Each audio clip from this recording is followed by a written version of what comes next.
You will never become a music producer if you don't have these things. I always thought I needed equipment, followers, music theory knowledge, know how to sell beats, know how to play an instrument, but really it came down to these few intangible things that you all will definitely need on your journey to becoming a music producer. The first thing no one ever talks about is how to analyze numbers and how to emotionally react to the numbers that you receive, likes, views, streams, whatever it is. I know a lot of you out there want to utilize social media or already are utilizing social media to grow as a producer, make money as a producer, and just give yourself more opportunities. Whether it's YouTube, TikTok, Spotify as a form of social media, Instagram, whatever it is, there is this ongoing struggle that no one talks about, which is when you put something out there and it doesn't perform how you want it to, how do you react to it? For the first 3 to 4 years of my business, I would always get so upset, angry, frustrated, become extremely unmotivated if I posted something and it didn't do well, if a song didn't perform well, if a video didn't get a lot of likes.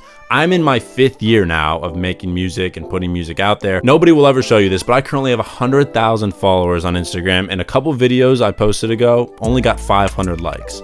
How does someone with 100,000 followers only get 500 likes? I don't know. Welcome to the new wave of social media. But instead of getting extremely frustrated or not wanting to post for like another 2 weeks or taking a break, my response was, okay, let's look at these numbers. Let's analyze it. Okay, maybe the video wasn't engaging for this reason. Maybe it didn't have a good hook. You have to take numbers for what they are, right? And then you also have to remember a lot of times we don't have control over what these social media platforms do. When I was on my rise to 100,000 followers, the 2 months before I got there, I was gaining almost 8 to 10,000 followers a month. The second I hit 100,000, I like flatlined completely. I haven't gained a whole lot of followers in the last 2 months, but that's just, I have no control over that. Instagram is a crazy platform. All these platforms are crazy. You just have to continue to post stuff, put stuff out there, and find what works. I use it in the sense of videos, but it's no different than dropping a song that performs really, really well. Maybe you get a lot of fans, a lot of followers, and then the next song flops. The only thing you can do is continue to try to improve and make good music. Or maybe you sold $500 worth of beats last month, and this month you haven't sold any.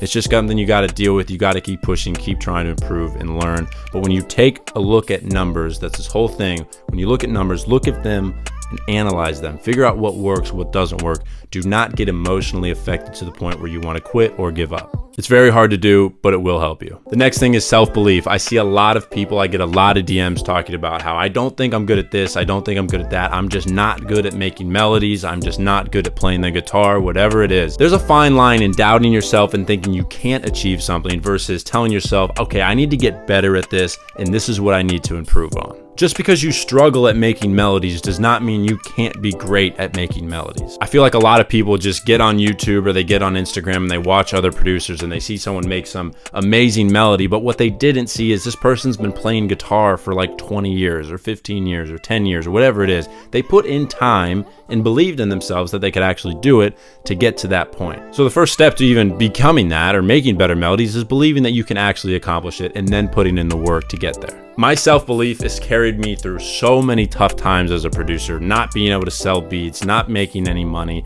not getting any streams, likes, or views, whatever that is.